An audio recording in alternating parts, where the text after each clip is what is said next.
Alright, welcome back to chapter 12. I think at the last of the end video, at the end of the last video I said chapter 11, but we're definitely on chapter 12.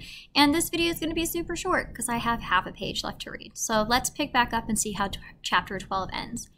You're doing right to talk it, but Janie, you's taken a mighty big chance.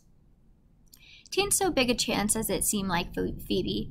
I'm older than TEWWG, yes, but he done show me where it's the thought that makes the difference in ages. If people thinks the same, they can make it all right. So in the beginning, new thoughts had to be thought and new words said. After I got used to that, we gets along just fine. He done taught me maiden language all over.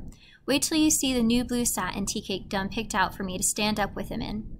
High heel slippers, necklace, earrings, everything he wants to see me in. Some of these mornings, and it won't be long, you're going to wake up calling me and I'll be gone. Alright, so that's the end of chapter 12, minute long video, not too bad. I'll see you for chapter 13 in just a minute. Bye.